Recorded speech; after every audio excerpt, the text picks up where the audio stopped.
Hello friends, in this lecture we will learn the implementation of hard margin and soft margin SVM classifiers for classification of two benchmark data sets. Further, what we will do, if you can recall from one of the previous lecture, we have learned the evaluation matrix in case of classification like confusion matrix, and then we are having this F1 score, precision, recall. So, we will evaluate means how SVM is performing classification on these two data sets. We will evaluate the performance using those metric.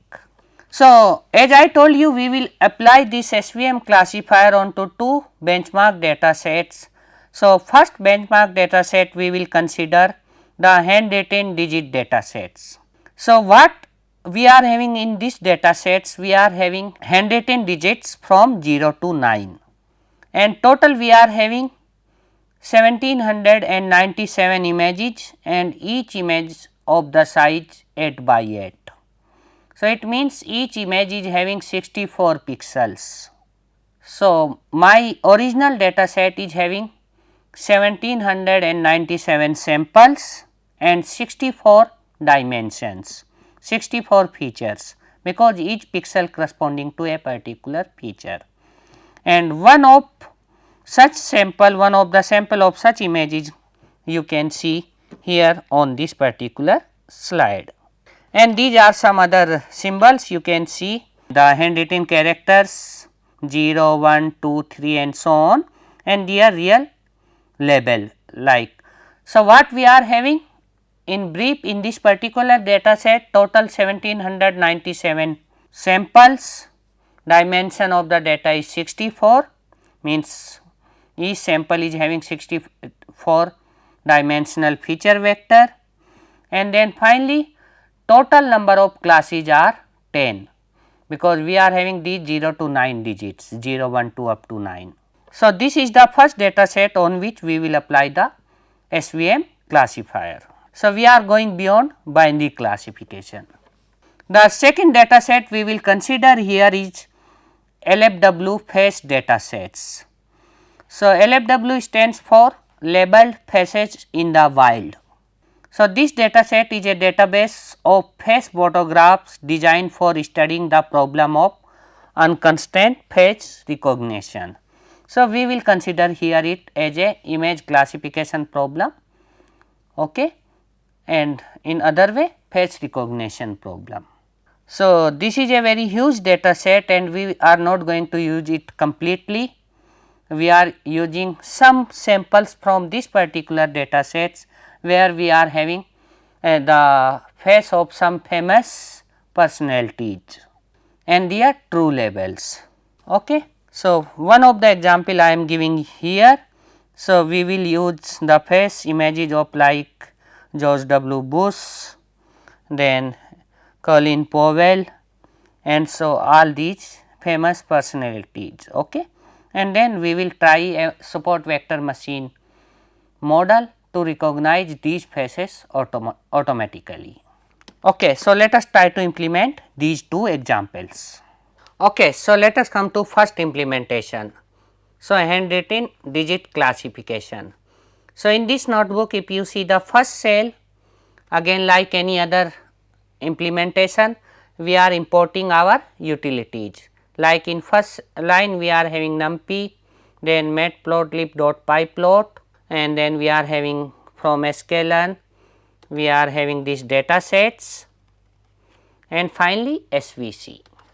So, from this sklearn data sets I am importing load digit. So, this load underscore digits. So, this data set which I have discussed recently is nothing just a part of sklearn data sets.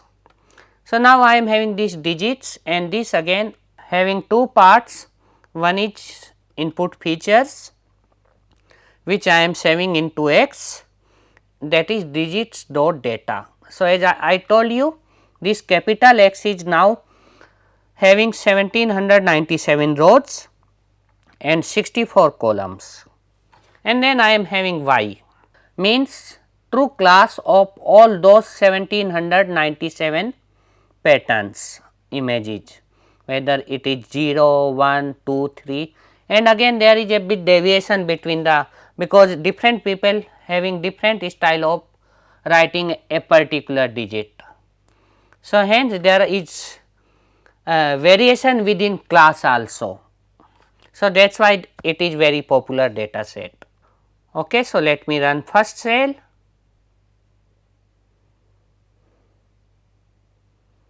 Yeah, so let me run here. My input features are coming from capital X and targets are coming from small y.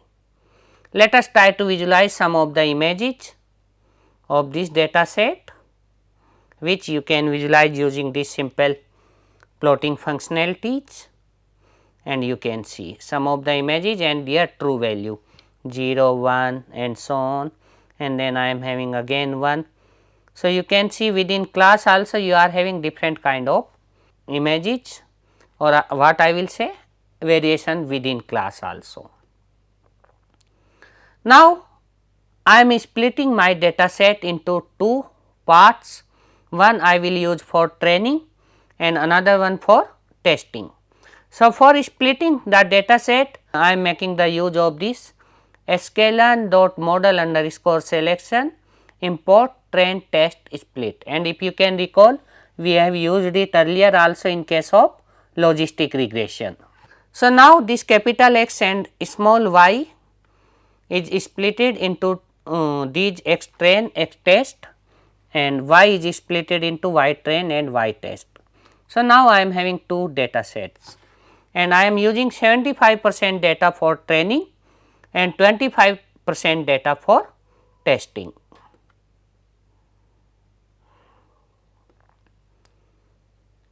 And now I am creating a support vector machine instance.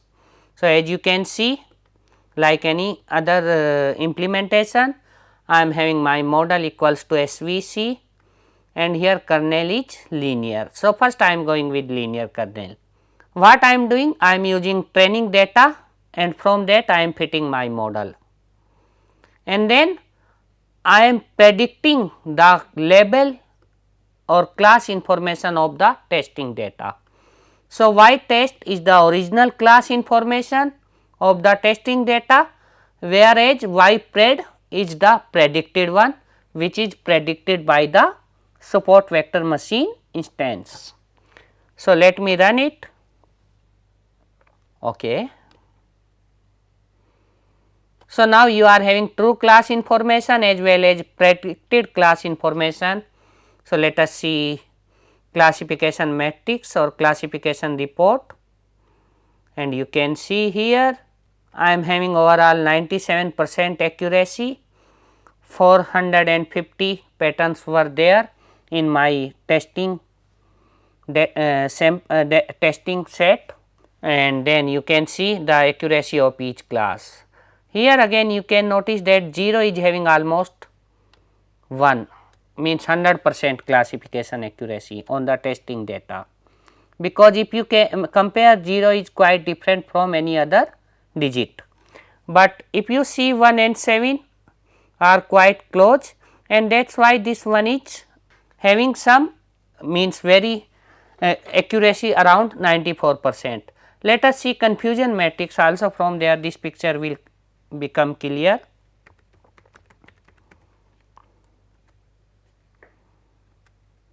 Yeah.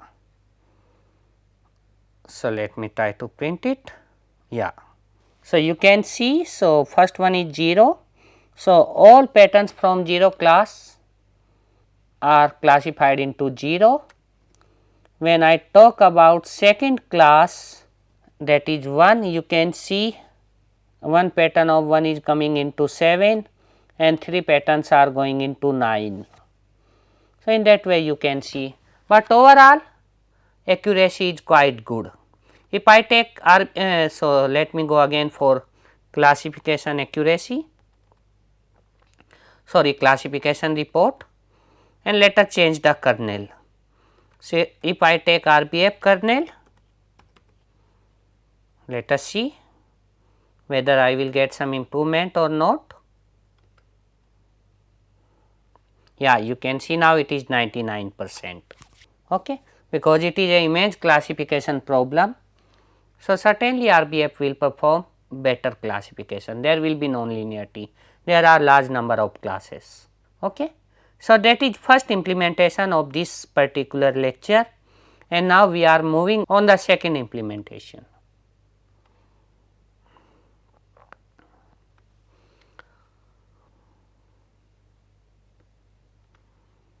Okay. So, as I told you, it is related to face recognition.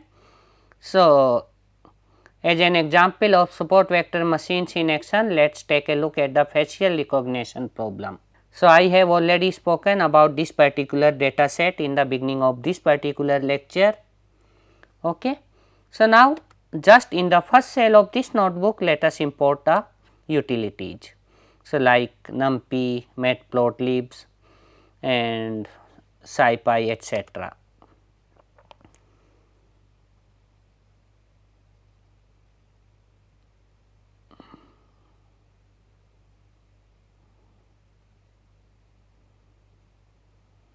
So, here what I am downloading this, I am fetching this particular data set, and here I am putting a condition when I am fetching the data that in my data set minimum faces per person should be 60, and then faces dot target underscore names and their shape of the image. So, let us see how it will work. So, you can see now data set is we are downloading it, it will take some time.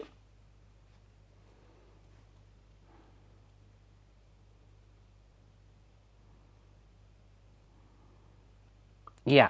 So, now it has been downloaded and you can see my targets or the people whose face images I am having are Ariel Sharon, Colin Powell, Donald Rumsfeld, George W. Bush and so on. So, total how many classes I am having? 1, 2, 3, 4, 5, 6, 7, 8.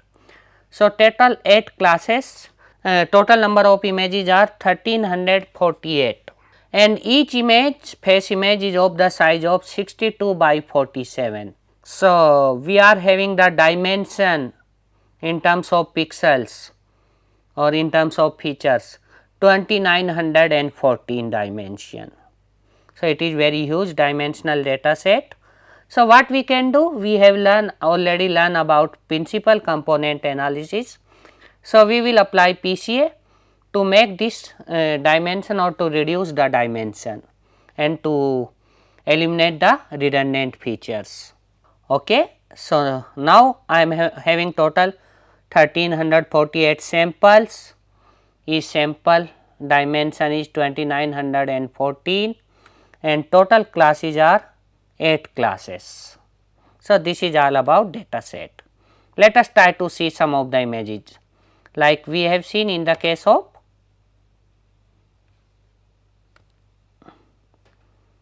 digit data set. So, you can see, and let me tell you, within class also you can see the variation between the faces.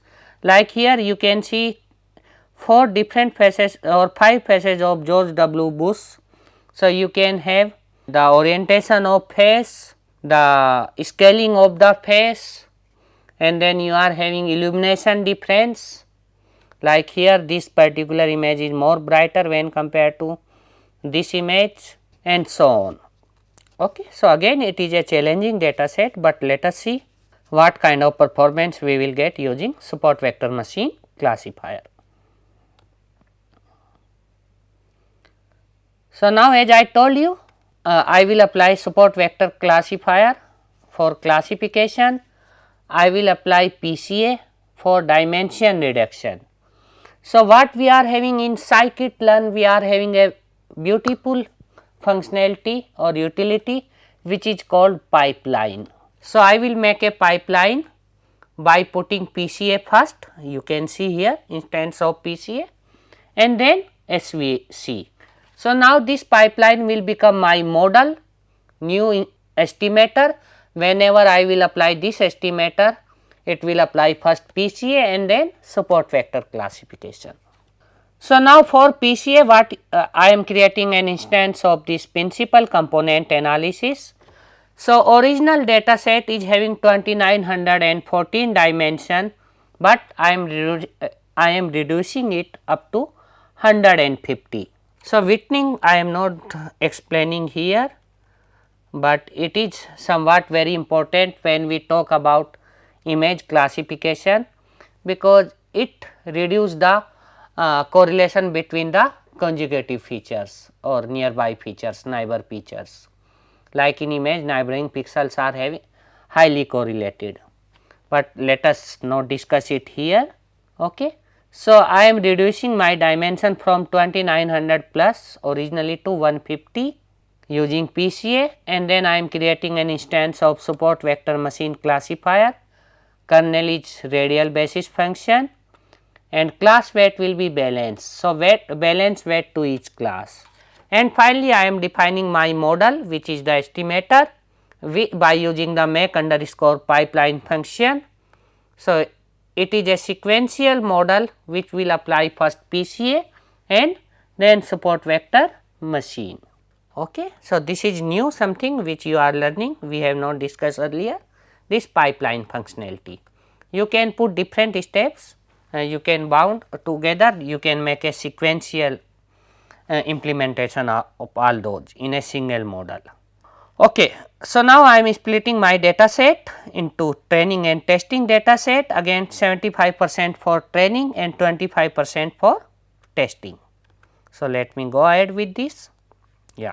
So, I have explained about it in the previous implementation. Now, as you can see, I am not using SVC or PCA. Here I am using model dot fit, because now model is my estimator, which is having two steps. First, it will apply PCA on the given data to reduce the dimension, and then the training of support vector classifier. So, model dot fit I am doing it on training data, and then this y fit I am predicting the class of testing data.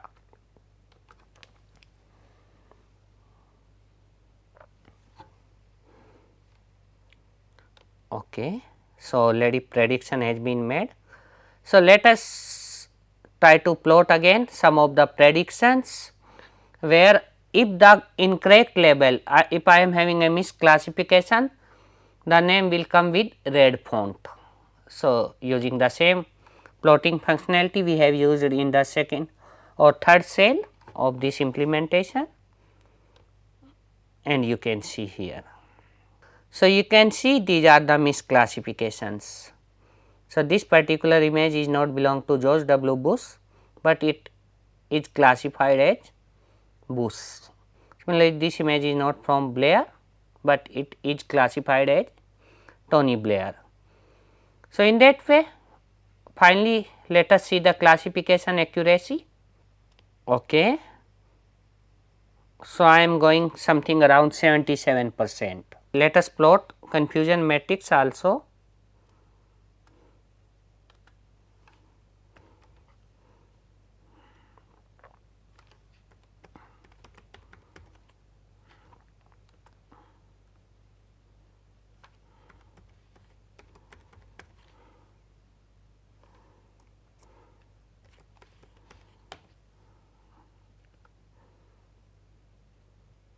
Yeah, so you can see here. So, all these diagonal entries are right classifications, and then I am having misclassification as non diagonal or off diagonal entries. And if you see here, we are having the best one, this particular class where I am having 96% accuracy, and the worst in this class. We are having, if we see our data set, we are having 126 patterns from George W. Bush. Okay. So, this class is dominating a bit more, which is fourth class. So, out of this 126, 99 are correctly classified. Let us try to make some more changes to improve the performance. So, instead of 150, let us take 350 features Okay. So, let me try to run it.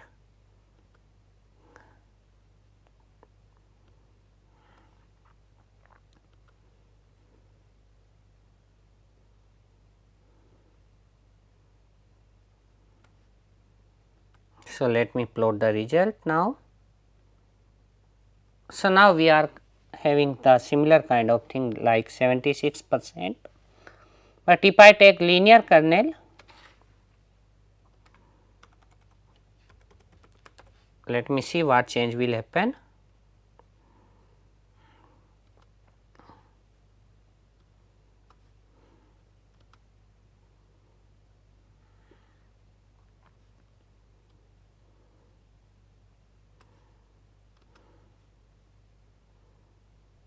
Yeah, so somehow it increased to 82%, okay, in case of linear kernel. So, you can play with all these parameters like capital C, kernel and all those, and you can tune your model in a good way. Okay. So, in this lecture we have learned two implementations of support vector classifier. So, we have applied it to handwritten digit recognition problem and the second one on face recognition problem. Thank you very much.